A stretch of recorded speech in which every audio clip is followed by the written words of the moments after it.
Déjà merci d'être là. Donc, je ne sais pas quel épisode c'est de nos académies, notre conf de l'académie Learning to Scale.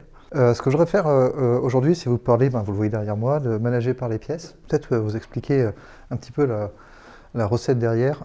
Chez Learning to Scale, en fait, on est enseignant-chercheur. Donc, ce qu'on fait, c'est qu'on bosse avec des dirigeants, on va sur le terrain, on voit les problèmes qu'ils ont, on essaie de faire les gars compétents qui savent de quoi ils parlent. Et après, on vient au bureau, on se dit, bon, c'est quoi ce truc-là? Qu'est-ce que ça veut dire?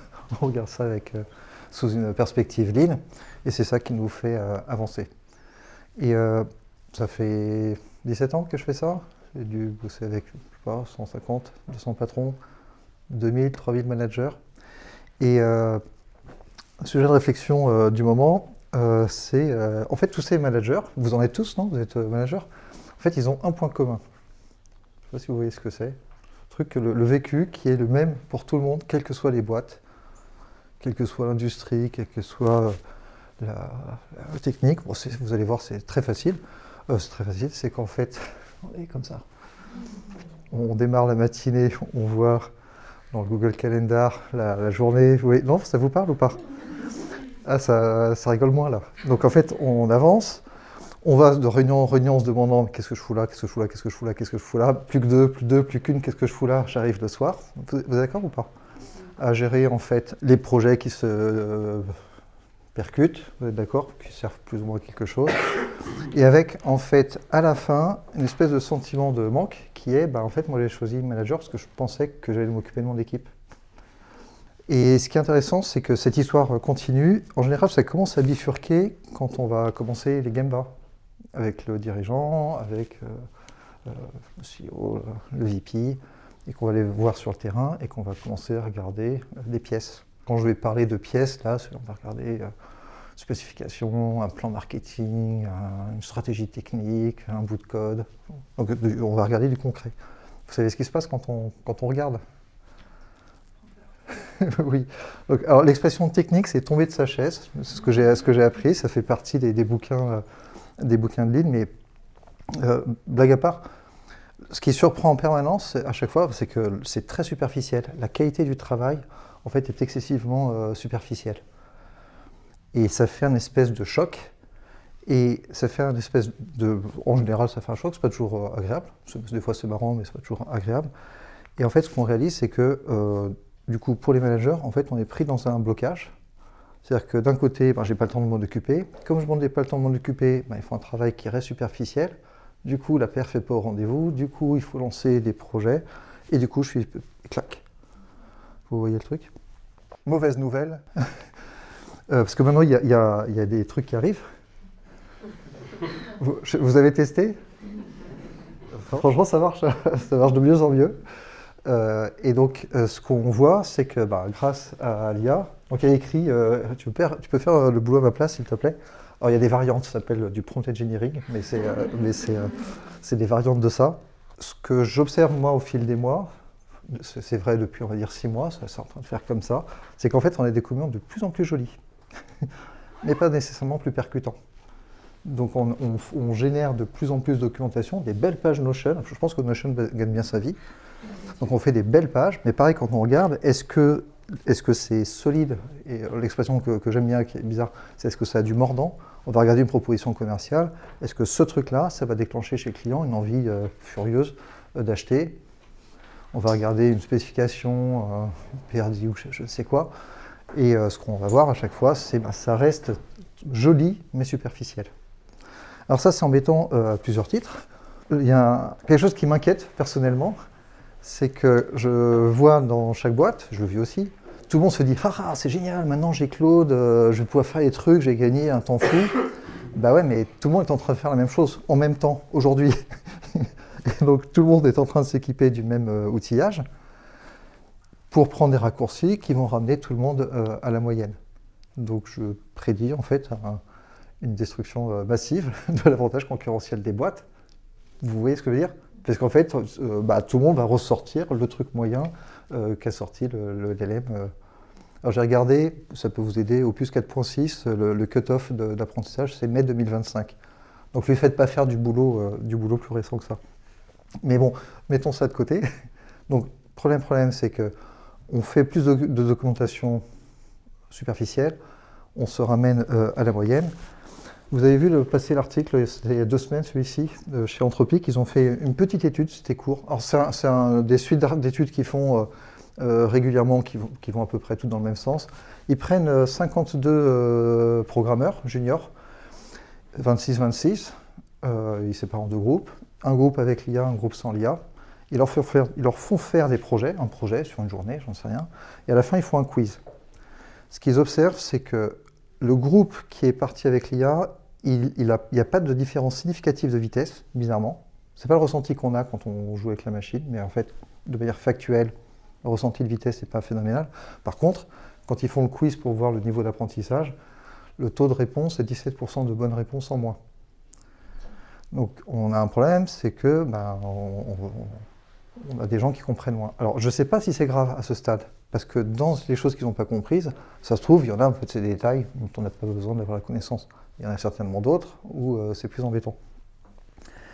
Et ça, du coup, ça pose la question de qu'est-ce que je fais en tant que manager. Vous voyez ce que je veux dire ? Je suis en charge de mes équipes, je vais faire du picking, en fait. Je regarde des pièces, je vois que le truc n'est pas au niveau. Comment est-ce que je réagis ? Première réaction, que j'aime bien, mais c'est t'en as pas marre de faire de la merde, enfin, ou une formule de coaching, vous voyez, adaptée, pour essayer de poser des questions et de faire réfléchir les gens. Non, vous n'aimez pas mes techniques de coaching ? Si. Mais alors, ce que j'observe par contre avec cette technique-là, c'est que ça crée une forme de résistance. Et donc, blague à part, ce qui se passe, c'est que si on va voir l'équipe en disant « écoute, tu n'y es pas coco », il y a du pushback. Et la réaction, du coup, du manager, c'est puisqu'il y a du pushback, je vais rentrer dans mon bureau et je vais prendre un dashboard, aider. Ouais, encore, c'était lancé là. Dashboard, KPI, le trio et des process. Avec 3 idées fausses. La première, c'est que en bossant au niveau du process, c'est-à-dire qu'en touchant tout, j'ai vu un gars, mais je vais quand même tous les toucher. Donc, avec une première idée fausse qui est que j'aurai plus d'impact. Deuxième idée fausse, c'est que du coup, ça sera moins invasif. Et troisième idée fausse, surtout, c'est que les gens vont s'en servir. Donc ça pose des problèmes. Et bon, c'est vrai que ceux qui me connaissent savent qu'il ne faut pas appuyer sur le bouton process. Alors, pour me défendre, c'est pas du dogmatisme. Si, mais c'est... Ce que je voudrais challenger là-dessus, c'est pas tellement le fait que les process c'est mal, parce que c'est un peu bébé, mais plus que c'est le reflet d'une mauvaise compréhension de ce qu'est le travail. Donc on monte dans l'hélicoptère, on regarde l'entreprise et on voit plein de gens qui bossent ou qui s'agitent. Et en fait, on va regarder la tâche, et vous l'avez fait, la plupart, vous l'avez fait de vous installer à côté de quelqu'un, le regarder seconde par seconde, minute par minute. Et c'est intéressant de voir, quand on va regarder la nature du travail, fondamentalement, pour simplifier, on va séparer en 2 tas de natures, des natures qui sont mécaniques, je prends le truc là, je le mets là, et des natures qui sont expertes. Et ce qui est embêtant quand on essaie de raisonner en termes de process, c'est qu'on va refaire une moyenne qui va avoir tendance à ramener vers le mécanique. Mais en fait, ce qui se passe, c'est que le mécanique est en train de se faire manger par la machine. Vous voyez ? Il est en train de se faire manger par la machine. C'est-à-dire que si je n'ai, en tant que manager, que cette logique de cadre, de process, mais si je ne sais exprimer que ça, en fait, je ramène mes équipes vers un truc mécanique qui va se faire bouffer par l'IA. Mais en même temps que ça se fait bouffer par l'IA, c'est bien, ça fait des gains de productivité, il faut les prendre. Mais en fait, en même temps, on va se faire bouffer l'avantage concurrentiel. Dans le même temps, puisqu'en fait, l'IA est en train de renforcer tout le monde, puisque chacun maintenant a un coach omniscient qui peut poser des questions, qui répond à des trucs qui sont quand même pas mal, en fait, le niveau de jeu monte. Vous avez tous joué à vous faire une app, à vous faire... Non, vous l'avez tous fait, vous êtes passé par là. Et bien l'idée, c'est que du coup, ça va faire une explosion d'offres. Vous voyez ? Et donc, une explosion d'offres, ça veut dire que, en fait, les clients eux-mêmes vont avoir plus de gens en face. Ça va devenir plus exigeant. Et donc, ce qui se passe, c'est que si en tant que manager, je suis en train de me battre pour essayer de ramener sur un truc mécanique, et que pendant ce temps-là, d'un point de vue business, l'enjeu, c'est qu'il faut aller avec le couteau entre les dents pour chercher de nouveaux clients, c'est un peu embêtant. Vous voyez ? Donc, c'est pas tellement que je suis contre les process, il en faut, sinon on n'a pas de structure, on n'a pas de boîte. Ce que je dis, c'est que si en tant que manager, je n'ai que ça, je ne contribue pas Alors, je vais certainement contribuer à la réduction de coûts, je vais certainement contribuer à offrir une expérience un peu plus stable à mes clients, mais par contre, je ne suis pas en train de soutenir la boîte pour qu'elle aille se défendre sur le marché. Alors, si je comprends que comme il y a plus d'offres, il va falloir aller avec le couteau entre les dents chercher des clients les uns après les autres, la question, c'est avec qui on va faire ça. Et ça, en fait, on ne va pas le faire avec des petites personnes dociles. Il y a quelques années, j'ai écrit un bouquin qui s'appelle Learning to Scale, qui est Feu Learning to Scale. Et en fait, à l'époque, quand j'écrivais ça, l'idée du scale, c'était on va grossir, on aura plein de clients, du coup, on va avoir plein d'équipes. Et dans les slides avant, vous avez vu, vous allez voir, j'avais plus de 4 personnes maintenant, mais avant, je mettais des slides avec, on voyait des open space à longueur de vue, non? Vous êtes d'accord ou pas? C'est très 2019. Vous voyez et en fait, l'arrivée de ces outillages-là est en train de changer radicalement la nature des boîtes qui sont en train d'arriver. Quand on regarde un peu ce que font nos amis américains, là, qui doivent avoir quelques années d'avance, pas tant que ça non plus, parce que ça se joue vite. En fait, ils vont vers des boîtes de plus en plus petites. Je vais y revenir. Et donc la question, c'est avec qui j'y vais en fait. Et ce qui se passe, c'est que avoir des techniques de management, de scale, pour être capable d'aligner plein de gens sur un niveau moyen porté par des process. Alors, je m'en suis sorti d'un point de vue branding, parce que maintenant, c'est Learning to Scale oneself. Donc maintenant, il faut que je fasse une campagne de rebranding, il faut qu'on confie ça à Claude. Vous voyez. Donc la question, c'est si je dois avancer, je le fais avec qui?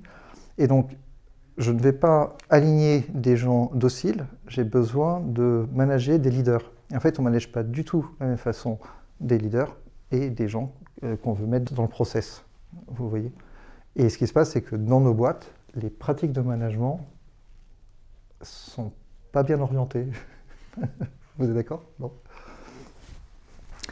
C'est intéressant parce que ça m'a marqué chez Conto, là, ils ont fait venir Ivan Zhao, donc le CEO de Notion, c'était en décembre, je crois. C'était intéressant de voir un milliardaire et de voir le CEO là. Et ce qui m'a marqué en fait dans l'échange, c'est plusieurs trucs. Le focus sur le fait de faire des choses, je vais y revenir. À un moment, quelqu'un lui pose la question de c'est quoi en fait un bon product manager? Et il dit en fait un bon product manager, c'est quelqu'un qui défonce les murs. C'est intéressant, vous êtes d'accord ou pas? C'est pas quelqu'un qui nous fait bien les jolies pages Notion, etc. Et donc on voit bien que... Et la troisième idée intéressante, il disait en fait la corporation, en fait, les boîtes de 100, 200, 300 personnes, il disait que dans l'histoire du business, ça reste assez récent. Ça a 150, 200 ans. Avant, on était dans des petits ateliers. Et ce qui a l'air d'émerger, c'est des boîtes beaucoup plus petites, beaucoup plus resserrées, avec des gens qui ont appris à se scaler individuellement. Mais en fait, du coup, ça va rendre petit à petit, c'est mon hypothèse, obsolètes les techniques de management qui font du mal à nos boîtes. Donc la question, c'est avec qui on fait ça. Et ce n'est pas la seule question, c'est du coup, si je dois former des leaders, comment est-ce que... c'est quoi mes techniques de management? Comment est-ce que je m'adapte? Est-ce que je m'adapte en disant « c'est cool, c'est bien ce que tu fais » Est-ce que je vois mon métier comme « vraiment mon rôle, c'est de mettre un peu de l'huile dans les rouages pour que les gens s'y retrouvent » Je sais pas. Je sais pas. Je sais pas si vous voyez ces trucs-là. Alors, c'est très, très difficile de comprendre ce qui est en train de se passer sur les vagues de licenciements. Parce qu'a priori, l'essentiel, c'est des sur-embauches à l'époque Covid, parce qu'ils avaient côté tech. Donc, il ne faut pas, je pense, aller vers le saut de se dire l'IA va tout bouffer, parce que pour l'instant, je ne suis pas sûr que ce soit démontré. Cela étant, il y a 3 métiers qui sont touchés. Il y a le service client, il y a le développement logiciel, qui pour le coup, lui, est vraiment revu de A à Z. Et le troisième, c'est le middle management. Donc, l'idée, c'est qu'on est en train de reposer la question de c'est quoi être un manager aujourd'hui. Alors du coup, je vais vous proposer une définition qui ne va pas vous plaire. Je propose cette définition. C'est quoi manager? En fait, manager, c'est créer de la friction qui va faire augmenter la qualité pour améliorer en fait, l'impact de ce que vont recevoir les clients. Alors, ce qui se passe, c'est que, vous voyez, c'est pas exactement ce qu'on voit sur le terrain. Et pour les raisons que je disais, c'est qu'il va falloir aller au contact. Alors, pourquoi est-ce que je parle d'aller chercher la friction? Ben, c'est pas très compliqué, hein, c'est que... Alors moi, j'ai jamais fait, parce que j'ai essayé une fois de faire des trucs comme ça fait ultra mal. Mais ce qui est intéressant, c'est que c'est pas la première minute, enfin ça dépend des gens, c'est pas la première minute qui fait mal. Et en fait, quand on regarde en termes de développement personnel et d'apprentissage, comment est-ce qu'on devient fort? On devient fort par le frottement. Vous voyez? Et donc, ce qui se passe, c'est qu'on a des outils qui sont en train de baisser la barre, parce qu'en fait, on a les réponses qui viennent toutes seules. Vous voyez? Du coup, comme on a moins de frottement, on a moins d'opportunités de progression. Donc, il va falloir que cette opportunité de progression, elle vienne de quelque part. Mon hypothèse, et je pense que c'est ce que nous raconte Toyota, et c'est exactement ce que nous dit Taichi Ohno en l'occurrence. Taichi Ohno qui disait le rôle du manager, c'est de faire une joute intellectuelle avec son équipe. Donc le rôle du manager, c'est d'aller chercher pour faire monter le niveau et garder les gens à un niveau où c'est la friction.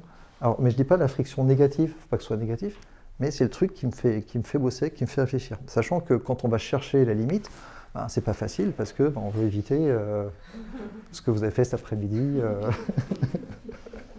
Bon, ça dépend dans quelle situation vous étiez. Je sais pas, vous étiez là ou là cet après-midi?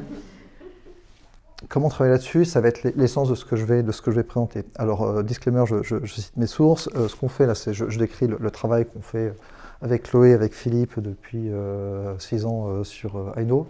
Pour ceux qui ne connaissent pas bien Aino, pour tous ceux qui font les programmes, vous vous souvenez, je vois les visions d'horreur. C'est la plateforme sur laquelle on a les cours de l'académie Learning to Scale. Un cran derrière, il y a une méthode en fait de formation dont je vais vous donner quelques éléments. Et ça, c'est un petit disclaimer. Ça, c'est le Aino qui va sortir dans les quelques semaines qui viennent. La nouvelle version, en fait, c'est un coach IA qui vous insulte. Et donc, ce qu'on a fait, c'est qu'on a pris... Non. Et là, en fait, en plus, c'est pas une blague. Il faut que je le tune down parce que je me suis frité avec hier. Je lui ai dit, là...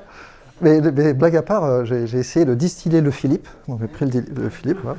J'ai mis un peu de Régis. J'ai pas mis beaucoup de Mickaël parce que là, voilà. Et donc, l'idée, c'est d'avoir... ce qu'on est en train de faire, c'est de construire en fait un coach IA qui en fait aide les managers à distiller leurs standards de qualité, à coacher en fait les équipes, à aider les équipes à fabriquer des pièces en ayant la friction du contrôle qualité sur la pièce et à lancer, orchestrer des agents qui ont comme caractéristique, vous en doutez, que ils font leur propre contrôle qualité. S'ils détectent qu'ils n'ont pas les conditions pour faire le truc, ils s'arrêtent et ils posent la question à l'utilisateur. C'est pas mon objectif. Si vous voulez jouer, contactez-moi et si vous voulez avoir plein de bugs, qu'on en parle ensemble. Mais je suis très preneur si vous voulez voir comment utiliser ça chez vous. Ça commence à marcher pas mal, donc là maintenant je peux le sortir de la maison. Ce que je voudrais faire, c'est vous donner plus la techno sous-jacente, techno au sens méthode de management sous-jacente, de comment est-ce qu'on apprend en fait à créer de la friction pour faire grandir les équipes et pour fabriquer des leaders. Ça vous va? Il y a 3 grandes étapes. Première étape, c'est qu'on va bosser sur la qualité des pièces. Alors pour ceux qui nous connaissez, vous savez qu'on est des grandes fans de pièces. Pour ceux qui nous connaissent moins, je rappelle, ce qu'on va appeler une pièce, c'est quelque chose de tangible, quelque chose qu'on peut voir. Pourquoi est-ce qu'il faut le voir? Parce que si on ne peut pas le voir, il n'y a pas de notion de qualité. Ça va être un executive summary pour les commerciaux, ça va être une spec pour des PM. Ce qui est clé, c'est que ce soit un truc qu'on puisse observer, dont on puisse voir la qualité. Je vais revenir. Comment est-ce qu'on définit les pièces? Ça, c'est un peu plus intéressant. Il y a une idée fausse, en fait, qu'on a observée en fait, sur le terrain, c'est que la plupart des gens pensent que, OK, pour faire les pièces que les gens font dans les équipes, je vais raisonner en passage de témoin, en me disant, je fais les pièces que je dois remplir pour que la personne d'après puisse bosser. Ça va être souvent le cas, par exemple, en tech, les gens vont se dire, le PM ou le PO, il écrit une spec qui est utilisée par. Pas du tout, je ne sais pas d'où ça leur vient. C'est du lean, donc si on le regarde ça sous un angle lean, en fait la pièce c'est fait pour aller capturer les problèmes de non-qualité. Donc en fait on ne va pas faire des pièces au passage de témoin, on va faire des pièces là où les gens font des conneries. Vous me suivez? Je vais prendre l'exemple classique, c'est je suis en charge d'une équipe de vendeurs. Ce que ça produit une équipe de vendeurs à la fin, c'est une propale commerciale. Je regarde des propales commerciales. Je vais avoir bien sûr une discussion sur la qualité de cette pièce-là. Qu'est-ce que je vais voir en regardant dans une propale commerciale en général? Je vais voir que c'est des trucs très génériques, que le vendeur, si c'est du B2B un peu complexe, il n'a pas bien compris la dynamique complète. Vous voyez ce que je veux dire? Il pitch son truc sans comprendre. Comme en fait je le vois faire son geste de pitch son truc sans comprendre, parce que je raisonne, je fais du JDOKA, j'essaie de comprendre à quel moment on a introduit le défaut plutôt dans le process, qui introduit le défaut, pourquoi, et du coup en fait on va placer des pièces aux endroits où on a besoin de voir en fait, de révéler les problèmes de qualité. Donc ce qu'on va faire typiquement sur la vente, c'est qu'on va bosser sur le plan de compte, le plan client, donc on va leur faire bosser sur des pièces, vous voyez ou pas? Donc en fait, il y a une notion d'ingénierie, en fait, de manufacturing engineering, dans le fait qu'on va regarder l'activité, on va placer des pièces là où ça crée la friction, à l'endroit précis où les gens se plantent. C'est un système de progression des gens, c'est pas un système de production. Vous me suivez? Une fois qu'on les identifie, il va falloir extraire le savoir. On l'a fait un paquet de fois, ça. On commence à voir le geste. Le conseil d'amis de comment se lancer. Le truc à surtout jamais faire, c'est se mettre dans une salle en disant « Bon alors du coup, c'est quoi un executive summary? Ah, je pense que c'est ça, ça, ça. » Surtout pas, jamais. Ce qu'on fait, c'est qu'on prend les trucs les plus proches. Souvent, il n'y a pas la bonne pièce. On en prend les plus proches. Et alors le point clé, c'est qu'il faut se mettre avec un ou deux experts. Ça sert à rien de se mettre avec des débutants. Vous voyez pourquoi? Parce que c'est des outils pour les former, donc c'est vraiment ce qu'ils veulent. C'est comme si à l'école, on disait « Bon, t'as envie d'apprendre quoi aujourd'hui? Ah oui, les maths, ça t'intéresse pas? Tu préfères quoi? Ah, Pokémon? Ok, très bien. » Vous voyez? Donc l'idée, c'est qu'on va se mettre plus avec un ou deux experts, des gens qui ont le savoir technique. Et l'objectif, c'est de s'engueuler. C'est du lean. C'est de ne pas être d'accord. En fait, on va créer pareil de la friction entre experts pour se mettre d'accord. Parce qu'il y en a un qui va dire ah, mais ça c'est bien, comment ça, pas du tout. Et en fait, c'est là que commence la réflexion. Et c'est dans ces tensions-là, donc on va déjà créer des tensions au niveau. Enfin, des tensions, encore une fois, c'est pour progresser, c'est pas pour se faire mal. On va créer des tensions qui nous font réfléchir déjà sur la définition de ce que c'est que la qualité, avant de créer plus tard la tension en dessous. Ça vous parle? Je ne compte plus les sessions de formation que je suis allé observer en fait. Vous voyez, donc on a aidé plein de gens à poser leurs pièces, à essayer d'identifier le standard des pièces, et après d'aller voir les gens faire les formations sur les pièces, faire le coaching sur les pièces. Vous voyez ce que c'est que la première raison d'échec de ces sessions de formation? Vous l'avez vécu? Non? Vous ne voyez pas ce qui se passe? En général, ce qui se passe, c'est que la personne qui se retrouve en situation de coach va faire un commentaire et l'autre va lui dire « Je ne suis pas d'accord. » Non? Soit il va lui dire « Ah ouais, c'est bon », soit il va lui dire « Je ne suis pas d'accord ». Et la cause racine, c'est en fait, je pense que ce qu'il faut lire comme sous-titre, c'est « Je ne t'accepte pas comme prof ». Et après avoir fait ça un bon paquet de fois, c'est la conclusion à laquelle on est arrivé, c'est que le truc qui empêche la boîte de progresser, c'est le courage managérial, d'aller faire bouger les gens. Mais pour ça, il faut que chaque manager, chaque team leader gagne avec chacune des personnes de son équipe le titre de coach. Et donc l'idée, c'est que comment est-ce que je fais pour acquérir l'Imperium? Philippe parlerait d'ethos peut-être. C'est-à-dire, qu'est-ce qui fait qu'en tant qu'orateur, j'ai la légitimité d'être entendu? C'est qu'en fait, j'ai bossé, j'ai une vraie réflexion. Vous voyez ce que je veux dire? Et c'est ça le principal truc qui manque. En général, ce que font les managers que je vois sur le terrain, je le fais aussi, c'est de se dire, c'est d'aller comme ça à la fleur au fusil, hop, moi je ferai comme si, boum. Non, donc l'idée, c'est que le premier travail, c'est pour les managers de distiller la qualité.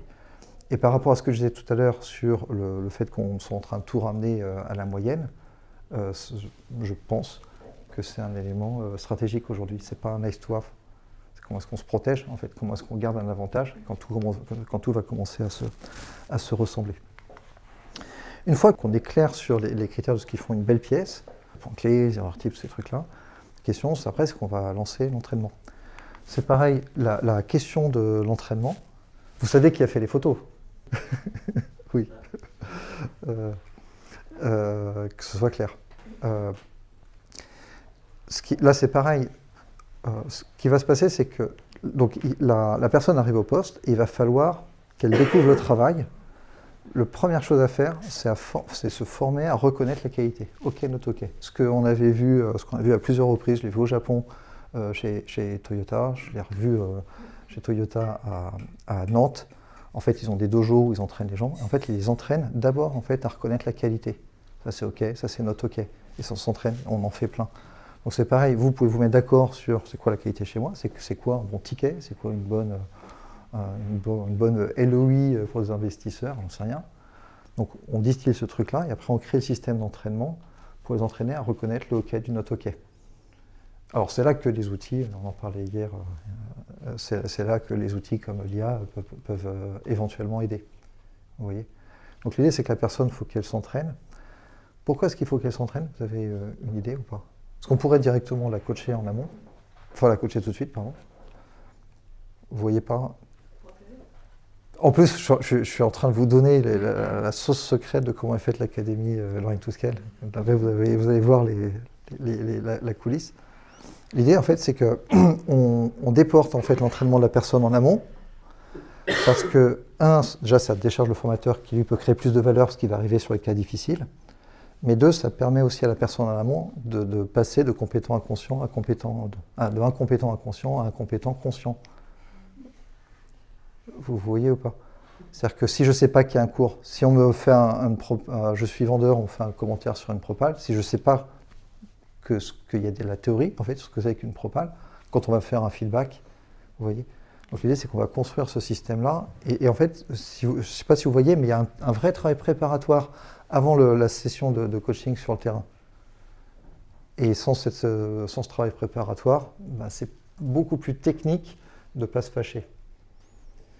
Moi, je suis un consultant, je peux me fâcher avec les gens. De toute façon, je suis parti 2 heures après. Les gens ne me revoient que le mois d'après. En général, ils ont oublié. Ils sont très, très en colère le premier jour. Le lendemain, ils me détestent. Puis après une semaine. Et puis, normalement, à 2-3 semaines, ils me retrouvent sympa. Et là, tac. Bon. La partie préparée dont tu parles, c'est l'aspect qualité avant. Pardon ? Donc, tu as dit, il faut que tu arrives du coup préparer. Ouais, donc il faut leur préparer l'espace où eux vont commencer à jouer avec quelque chose. On avait vu ça au Japon, je me souviens, on avait fait une conversation avec Mickaël là-dessus. En fait, il nous montrait au musée Toyota, il nous montrait le système de e-learning, je crois qu'on est en 2017. Et Mickaël me dit, tiens, tu vois pourquoi ils font ça ? Parce qu'ils veulent déjà, parce qu'en fait, la formation des gens, c'est à leur charge.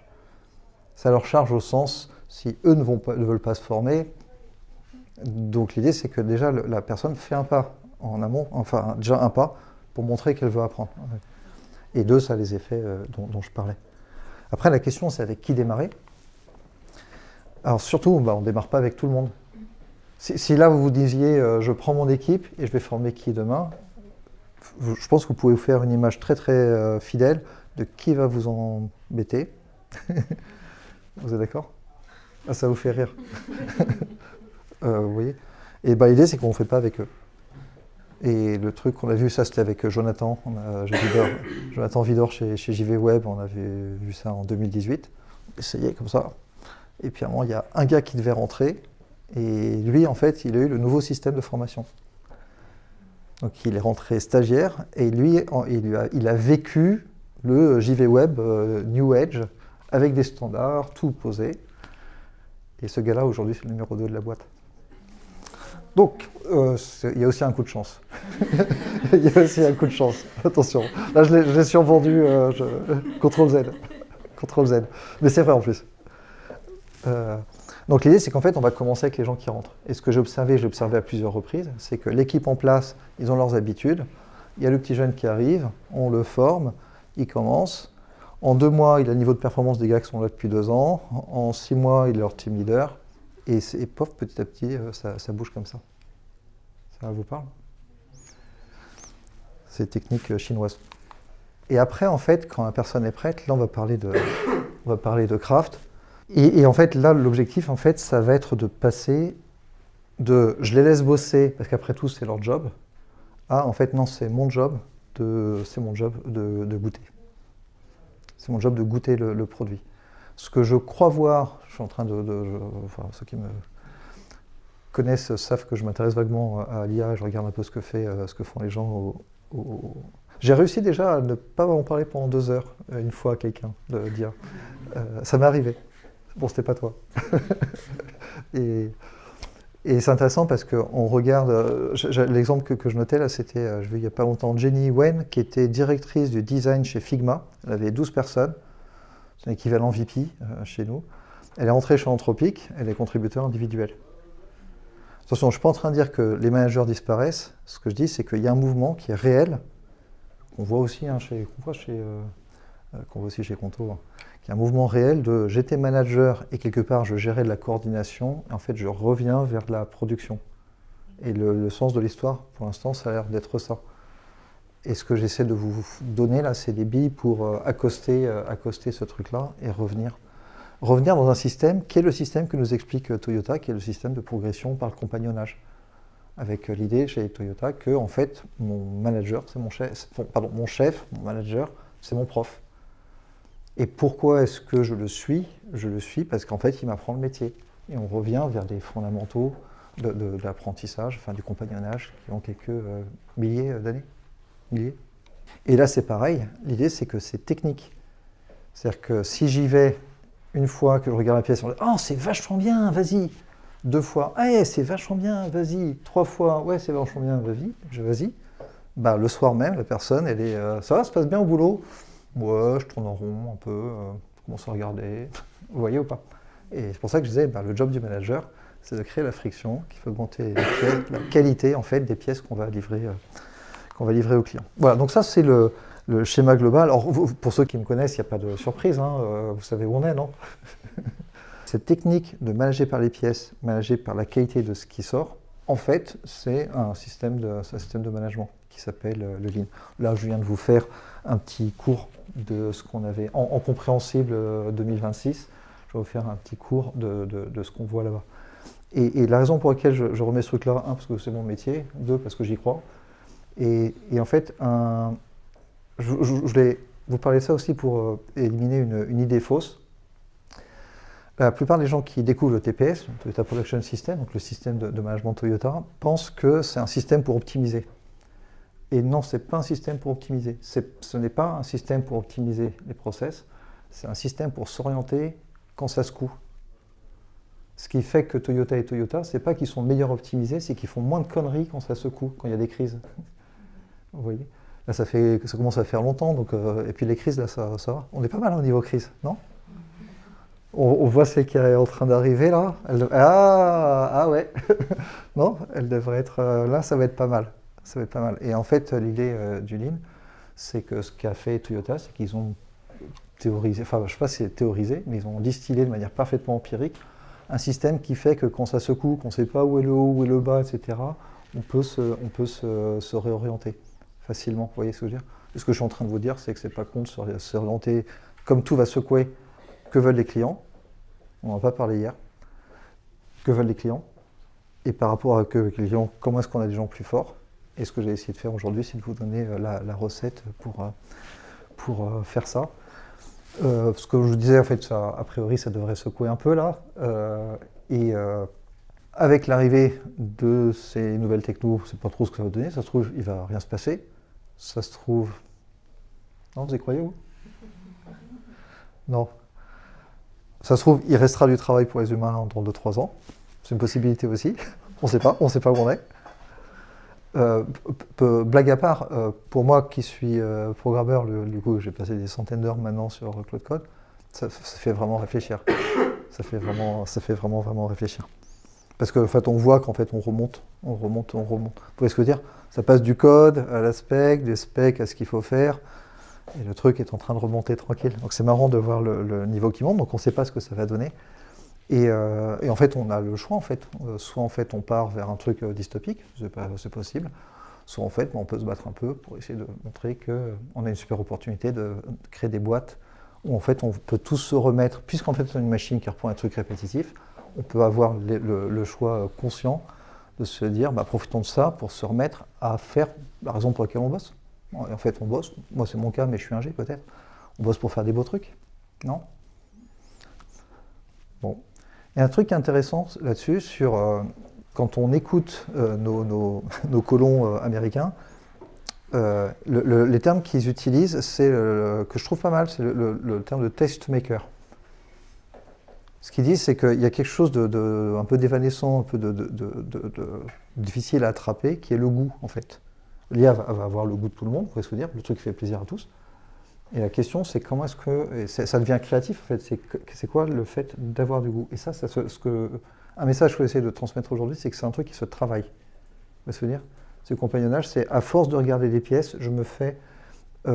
L'idée, c'est que quand je fabrique la pièce, je la regarde et je fais des allers-retours avec la pièce qui fait que petit à petit, elle me ressemble. Vous me suivez? Et donc, dans tout acte de fabrication, en fait, il y a un cœur artistique. Et c'est pour ça qu'on est devant la croisée des chemins, comme d'hab. C'est soit on va vers le mécanique dystopique, soit en fait, on peut faire quelque chose d'un peu plus humain. Moi, j'ai fait mon choix. Si vous voulez jouer avec nous, je suis obligé de faire un plug commercial. Si vous voulez jouer avec nous, on a fini notre 3e promo Craft with AI.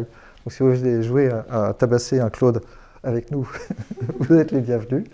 Et merci pour votre patience.